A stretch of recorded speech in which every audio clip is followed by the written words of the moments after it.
और ये दान देने वाली परंपरा वहां भी है। वहां गिरिंका नाम की प्रथा है, जिसका अर्थ है मे यू हैव अ काऊ।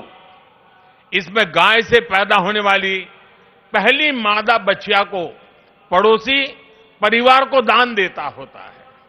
इस प्रथा से वहां न्यूट्रिशन, मिल्क प्रोडक्शन, इनकम और सोशल यूनिटी बढ़ी है।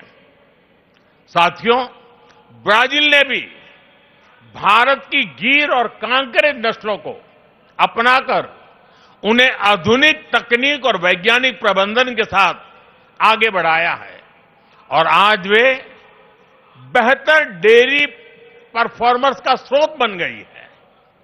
ये सभी उदाहरण बताते हैं कि जब परंपरा, करुणा और वैज्ञानिक सोच एक साथ चलती है तो गाय आस्था के साथ ही सशक्तिकरण, पोषण और आर्थिक प्रगति का साधन बन जाती है।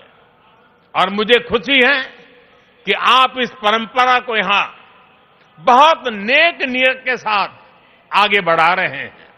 साथियों, आज देश कर्तव्य काल की भावना के साथ विकसित भारत की दिशा में आगे बढ़ रहा है।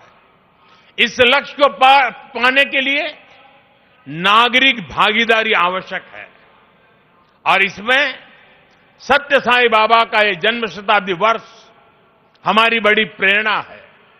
मेरा आग्रह है कि इस वर्ष हम विशेष तौर पर वोकल फॉर लोकल के मंत्र को मजबूत करने का संकल्प लें।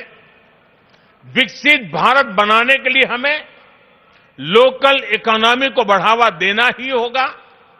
हमें याद रखना है, जब हम स्थानीय उत्पाद खरीदते हैं तो हम एक परिवार, एक छोटे उद्यम और स्थानीय सप्लाई चेन को सीधे सशक्त बनाते हैं।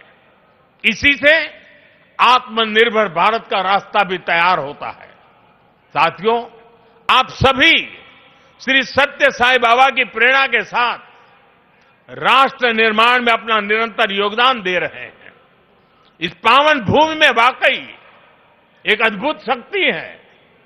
यहां आने वाले हर व्यक्ति की वाणी में करुणा, विचारों में शांति और कर्म में सेवा का भाव दिखने लगता है।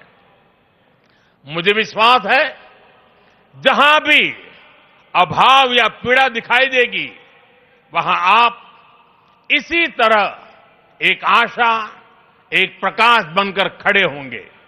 इसी भावना के साथ मैं सत्य साईं परिवार, सभी संस्थानों, सभी सेवादल के सेवाव्रती और देश दुनिया से जुड़े सभी श्रद्धालुओं को प्रेम, शांति और सेवा के इस यज्ञ को आगे बढ़ाने के लिए हृदय से शुभकामनाएं देता हूं।